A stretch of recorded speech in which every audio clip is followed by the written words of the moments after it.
गया है, इसलिए अपना वोट, बहुमूल्य कीमती वोट सोच समझ कर देना है। आज देश में दो प्रकार की धाराएं चल रही है। एक देश को संविधान के बचाने की धारा है और एक देश के संविधान को हटाने की धारा चल रही है। बेरोजगारों की फौज खड़ी है, हमारे लोग देश बचाने के लिए खड़े हैं। विधायक आदरणीय भेंट सिंह यादव जी, मैं आपसे सीधे सीधे ये कहना चाहता हूं, आप जब वोट करने के लिए जाएं तो आपके सामने लखीमपुर खीरी में किसानों को कुचलने का काम गृह राज्य मंत्री अजय मिश्रा टहनी के लड़के ने जिस तरीके से किसानों को कुचला था, वो दृश्य आपके सामने रहना चाहिए। माननीय विधायक भीम सिंह जी, फतेह बहादुर सिंह जी, डब्लू जी, गिरजा चौधरी जी, राजकिशोर यादव जी। आज चुनावी सभा में हमारे बिहार के युवा नेता प्रतिपक्ष छोटे भाई तेजस्वी प्रसाद यादव जी, इस कार्यक्रम में उपस्थित दीपांकर भट्टाचार्य जी, राष्ट्रीय जनता दल के राष्ट्रीय नेता विपक्ष, राजद के युवा नेता भी हम कहेंगे उन्हें, माननीय तेजस्वी जी, वीआईपी के राष्ट्रीय नेता मुकेश सहनी जी, यहाँ पर मौजूद देश के बड़े बुद्धिजीवी नेता और यहाँ पर हमारे साथी कॉमरेड राजाराम सिंह जी को बहुत भारी बहुमत से जिताने के लिए आए हुए मेरे सभी लड़ाकू साथियों, आप सबको जय भीम और लाल सलाम शुरुआत में करना चाहता हूं। आज ये जो लोकसभा का चुनाव है, इस चुनाव में पिछले 77 साल के आजादी में ये जो फांसीवादी सांप्रदायिक चंदाचोर नरेंद्र मोदी की सरकार, इतनी घटिया सरकार ये भारत के इतिहास में नहीं हुई। आज ये मोदी और नीतीश कुमार जी के सरकार को इस लोकसभा चुनाव में उखाड़ कर फेंक डालने का आज हम यहाँ निर्धार करते हैं। इस बात को ध्यान में रखना चाहिए। आज देखिए, पूरे देश के अंदर ये मोदी सरकार ने अमीरों को ज्यादा अमीर किया, गरीबों को ज्यादा गरीब किया। आज देखिए, महंगाई बढ़ रही, बेरोजगारी बढ़ गई, किसानों की आत्महत्या 1 लाख से ज्यादा हो गई, असंगठित मजदूरों की आत्महत्या 3 लाख से ज्यादा ये 10 सालों के अंदर हुई। और आज ये सब चीज के अंदर हमारे किसानों का कर्जा माफी नहीं करते, लेकिन ये बड़े बड़े पूंजीपतियों की 16 लाख करोड़ रुपए की इन्होंने कर्जा माफी की। इनको शर्म नहीं आती। हम किसान मर रहे हैं कर्जे की वजह से। आज आपके बिहार में धान का एमएसपी कितना है? 2183 क्विंटल के पीछे। लेकिन बिहार का हमारा किसान और ये पूरा इलाका धान का इलाका है, बहुत बड़ा इलाका है, लेकिन हमारे किसानों को धान के लिए कितना मिलता है? 1200 रुपए, 1300 रुपए, बहुत हो गया तो 1500 रुपए। पूरे देश में आधे से ज्यादा सीटों पर चुनाव हो चुका है और योगेंद्र जी ने बिल्कुल साफ आपके सामने बताया कि 3 चरण के चुनाव से बहुत स्पष्ट संकेत है कि भारतीय जनता पार्टी का ग्राफ बहुत तेजी से नीचे गिर रहा है, बहुत तेजी से गिर रहा है। और इसके लिए अगर किसी को कोई संकेत चाहिए, किसी को कोई सबूत चाहिए, तो सिर्फ और सिर्फ मोदी जी के भाषणों को सुनिए तो आपको पता चल जाएगा। वो जो कहावत है कि खिसियानी बिल्ली खंभा नोचे, मोदी जी हर भाषण में उस कहावत को चरितार्थ कर रहे हैं और अनाप शनाप बोल रहा है इस देश के प्रधानमंत्री इस समय। तो हमारे सामने अब बिल्कुल स्थिति साफ, संविधान को बचाने की बात है, लोकतंत्र को बचाने की बात है, किसान के हक हासिल करने की बात है, नौजवानों के रोजगार पाने की बात है। लेकिन ये सब कुछ करने के लिए इस समय सबसे पहला सवाल है, सरकार को बदलने वाला चुनाव है और सरकार बदल देना है इस चुनाव में। भारतीय जनता पार्टी 10 साल से जो मोदी जी की सरकार सत्ता में है, हमने तो सोचा था कि इस चुनाव में मोदी जी हिसाब देंगे। 2014 में बड़ी बड़ी बात करके आए थे। 19 में जब लोगों ने सोचा कि 14 से 19 के बीच का हिसाब ले लिया जाए, तब तक पुलवामा कांड हो गया।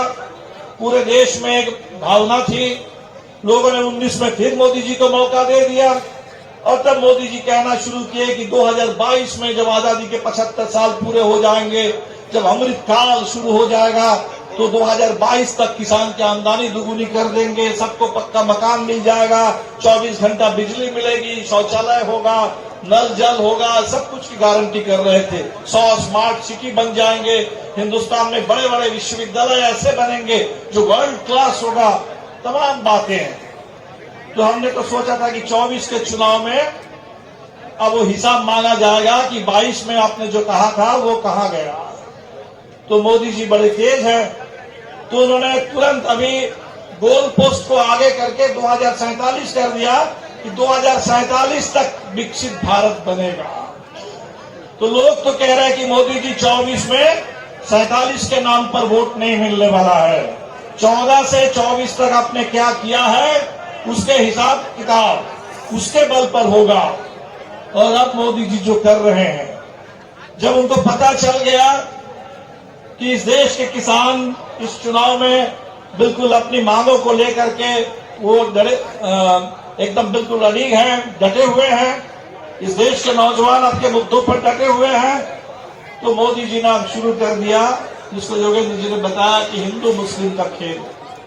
तो आज ये संविधान बचाने वाला चुनाव है, बिल्कुल सही कहा साथियों ने, ये चुनाव नौजवानों के रोजगार का, और इसलिए हम लोगों ने कहा कि इंडिया की सरकार बनेगी तो जितने खाली पद पड़े हुए हैं, बिहार के लिए भी हम लोगों ने वादा किया था और वो काम शुरू हुआ था, और देश के लिए भी बिल्कुल वादा है कि 30 लाख रिक्त पदों को तत्काल भरा जाएगा और पूरे देश में कम से कम 1 करोड़ सरकारी नौकरी में नौजवानों की नियुक्ति होगी।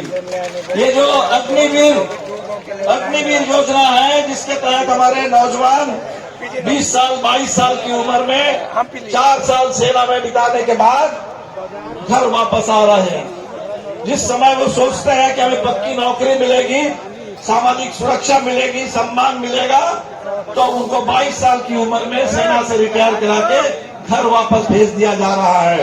ये अग्निवीर योजना बिल्कुल समाप्त हो जाएगी। ये जो धड़ल्ले से निजीकरण हो रहा है, ये निजीकरण और ठेकाकरण, आरक्षण की बहस क्यों हो रही है? आरक्षण की बहस इसलिए हो रही है कि बड़े तरीके से मोदी जी ने कहने के लिए आरक्षण है, लेकिन जब चारों तरफ निजीकरण होगा, जब ठेकाकरण, दिहाड़ी में लोग काम करेंगे, ठेके पर काम करेंगे, तब आरक्षण का कोई मतलब नहीं रह जाएगा। और इसीलिए हम लोगों ने कहा है कि ये जो अंधाधुंध निजीकरण है और ठेकाकरण है, इस पर बिल्कुल रोक लगेगी। हम लोगों ने तो साफ साफ ये कह दिया है कि इंडिया की सरकार बनेगी और हिंदुस्तान में स्वामीनाथन आयोग की सिफारिश के मुताबिक तमाम फसलों के लिए किसानों को वो जो कहा गया था कि 1.5 गुना लागत से 1.5 गुनी कीमत वो तय कर दी जाएगी। खेती में लगने वाली जो चीजें हैं, खेती में जो लागत है, उसमें लागत बढ़ने के पीछे एक कारण ये भी है कि उसके ऊपर जीएसटी का भी बोलबाला है। वो जीएसटी की मांग खत्म किया जाएगा और जो कर्जा मुक्ति की मांग है पूरे देश के किसानों की, तो एक आयोग बने ताकि किसानों को व्यवस्थित तरीके से किसान के ऊपर जो कर्ज का बोझ है वो बोझ खत्म किया जाए, उसको कम किया जाए। जो हिंदुस्तान में एक तरफा ढंग से पूंजीपतियों को छूट दी जा रही है और देश के किसानों के ऊपर कर्ज का बोझ थोपा जा रहा है, इस अन्याय का इसको खत्म किया जाएगा। और हमने जब महागठबंधन बनाया, पहली बार भाकपा माले और बिहार के अंदर और लाल झंडे की पार्टियां और साथ ही साथ राष्ट्रीय जनता दल और कांग्रेस पार्टी, ये तमाम लाल और हरा झंडा और तिरंगा झंडे की जब एकता बनी तो हमने देखा बिहार किस तरह से बदल गया। और अब सबको याद है, आज काराकाट की अगर हम बात करेंगे तो लोकसभा में जो 6 विधानसभा है, 6 में तमाम एक हर विधानसभा से महागठबंधन की जीत हुई थी। और ये जो महागठबंधन इस समय इंडिया गठबंधन बिहार के अंदर है, हम 2020 में गाड़ी हमारी जहां तक पहुंची थी, इससे गाड़ी आगे बढ़ेगी, ये पीछे नहीं जाएगी। और इसीलिए पूरे जिस तरह से योगेंद्र जी ने कहा कि पूरे देश में बीजेपी पीछे जा रही है, उन्होंने कहा कि उत्तर प्रदेश से चौंकाने वाला परिणाम आएगा, तो उत्तर प्रदेश से अगर चौंकाने वाला परिणाम आएगा तो बिहार से भी बिल्कुल वैसे ही चौंकाने वाला परिणाम आएगा।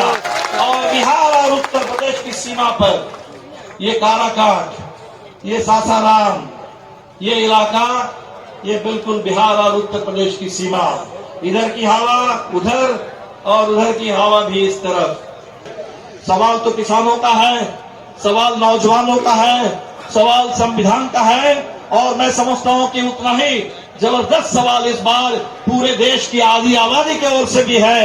महिलाओं के सम्मान के लिए, उनके सुरक्षा के लिए, उनके हक के लिए भी इस चुनाव में इस मोदी सरकार को गद्दी से बेदखल करना ही होगा।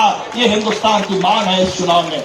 बस इतनी ही बात करते हुए आपसे अपील करेंगे, 1 तारीख, अभी थोड़ा समय है, 1 तारीख को चुनाव है, वो आखिरी चरण का चुनाव होगा।